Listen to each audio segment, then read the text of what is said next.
एक cricket fan होने के नाते कई बार ऐसे मौके आते हैं जब ऐसे लेखों को पढ़ने को मिलता है, ऐसे इंटरव्यूज को सुनने को मिलता है, ऐसे वीडियोस को देखने के लिए मिलता है जिसमें कि बताया जाता है कि जो क्रिकेटर होते हैं वो अक्सर अपने हीरोज को ही देखकर बनते हैं। जैसे अगर हम लेटेस्ट एग्जांपल की बात करें तो सचिन तेंदुलकर को देखकर न जाने कितने अभी के भारतीय नौजवान खड़े हुए हैं।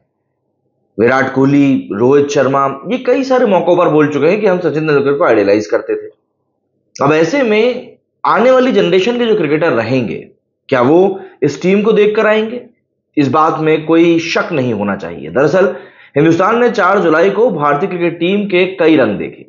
एयरपोर्ट पर उतरे तो आम फैंस के साथ नाचे, होटल पहुंचे तो होटल वालों के साथ साथ बैंड बाजों वालों के साथ साथ नाचे, केक काटा और देश के प्रधानमंत्री से भी मिले। प्रधानमंत्री से मिलने का कार्यक्रम उसी जर्सी में हुआ जिसे पहनकर टीम वर्ल्ड चैंपियन बनी थी। बस फर्क यह था कि उसके ऊपर चैंपियन लिख दिया गया था। इसके बाद टीम मुंबई पहुंची। मुंबई में ओपन जीप में खिलाड़ियों का काफिला निकला। इसके बाद खिलाड़ी वहां पहुंचे जहां पिछली बार वर्ल्ड चैंपियन का ताज सजा था, यानी मुंबई का वानखेड़े स्टेडियम। इन तमाम कार्यक्रमों में हजारों फैंस शरीक हुए। लाखों करोड़ों लोगों ने अलग अलग शहर में बैठकर टेलीविजन सेट्स पर और इंटरनेट पर इस पूरे सम्मान को देखा।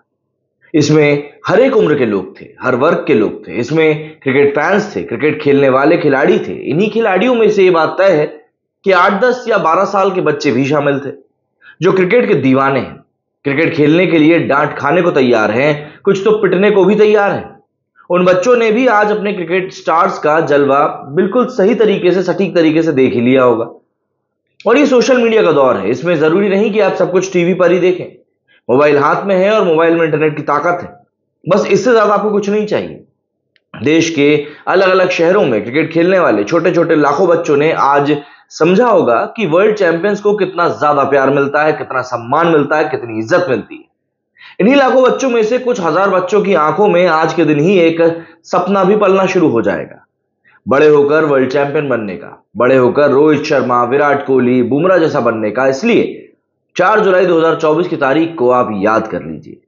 चौंकिएगा नहीं अगर आज से 10-12 साल बाद अगर कोई वर्ल्ड चैंपियन खिलाड़ी ये कहे कि उसने 2024 में भारतीय टीम की जीत का जश्न देखकर ही देश के लिए खेलने का प्रण लिया था।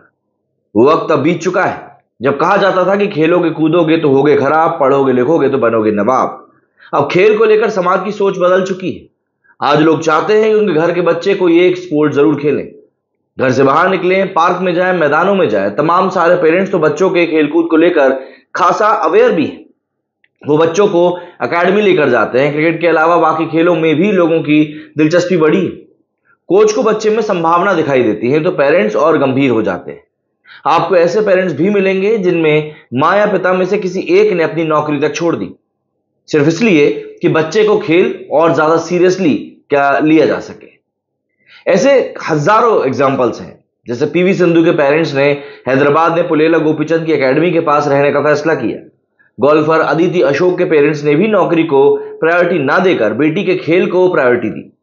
ऐसा इसलिए हुआ क्योंकि आज पड़ोस में रहने वाले किसी खिलाड़ी का देश की नुमाइंदगी करना पॉसिबल सा नहीं लगता। आज आपके पड़ोस के बच्चे आईपीएल में चुरा जाना कोई असंभव सी बात वो नहीं सोचते। अब क्रिकेट सिर्फ मुंबई, बैंगलोर या दिल्ली के खिलाड़ी तक नहीं रह गया है। आज भारतीय टीम में दिल्ली के विराट है तो मुंबई के रोहित शर्मा भी है, कानपुर के कुलदीप हैं तो गुजरात के अक्षर पटेल भी हैं। क्रिकेट का खेल अब कुछ शहरों से नहीं सिमटा है, इसलिए रायबरेली के आरपी सिंह भी भारत के लिए खेलते हैं और इखर के मुनाफ पटेल भी। ऐसा नहीं है कि खेलों को सोच या नजरिया सिर्फ क्रिकेट से बदला है। क्रिकेट के अलावा बॉक्सिंग, शूटिंग, बैडमिंटन, टेनिस जैसे खेलों में भी जो कंडीशन है वो तेजी से सुधर रही है। और उसके पीछे की बड़ी वजह है कि इसको मतलब जो प्रायोरिटी मिली है वो इसे भी समझना पड़ेगा। दरअसल जैसे जैसे खेलों को उनके चैंपियन खिलाड़ी मिलेंगे वैसे वैसे उन खेलों की जो पॉपुलैरिटी है वो भी बढ़ेगी। इसीलिए एथेंस में जब राज्यवर्धन राठौर शूटिंग में सिल्वर जीतते हैं या बीजिंग में अभिनव बिंद्रा गोल्ड मेडल जीतते हैं तो तमाम स्कूलों में शूटिंग की एकेडमी शुरू हो जाती है। जब विजेंद्र बॉक्सिंग में या सुशील योगेश्वर पहलवानी में ओलंपिक मेडल जीतते हैं तो कुश्ती और बॉक्सिंग जैसे खेलों को भी काफी विस्तार मिलता है। सानिया मिर्जा और साइना नेहवाल की कामयाबी का ग्राफ ऐसा चढ़ता है कि लोग अपने घरों में बच्चियों का नाम सानिया और साइना रखना शुरू कर देते हैं। क्रिकेट में कैसे आज की तारीख में हमारी बच्चियां खेल रही हैं तो हम देख ही रहे। इस सच को भी स्वीकारना होगा कि अब सरकारी अप्रोच भी बदला है। अब खिलाड़ियों को हर वो सुख सुविधा देने का प्रयास होता है कि वो जीत हासिल कर सकें। सरकार सिर्फ खेलो इंडिया का प्रचार प्रसार नहीं करती, बल्कि ऐसी योजनाएं भी बना रही है कि खिलाड़ियों को सहूलियत मिले। इस देश ने ऐसी खबरें भी पढ़ी हैं कि खिलाड़ी को अपनी रोजी रोटी चलाने के लिए मेडल बेचना पड़ा, और अब ऐसी नौबत नहीं आएगी, ये बात पक्की है। अगर खिलाड़ी ने किसी भी खेल में देश की नुमाइंदगी करी है और कॉमनवेल्थ गेम्स, एशियन गेम्स जैसे लेवल पर कामयाबी दिलाई है, तो आर्थिक तौर पर सम्मानजनक जिंदगी जीने के योग्य वो रहता ही है। इसलिए हर शहर के छोटे बड़े मोहल्ले में कोई भी खेल खेलने वाले बच्चों के सपने टूटते नहीं, बल्कि उन सपनों को सिर्फ और सिर्फ ताकत ही मिलती है। तो आपको क्या लगता है, 4 जुलाई की इस विक्ट्री परेड से कितने खिलाड़ी देश के लिए निकलेंगे? कमेंट करके जरूर बताइएगा। मेरे इस वीडियो में फिलहाल इतना ही। जय हिंद, जय भारत।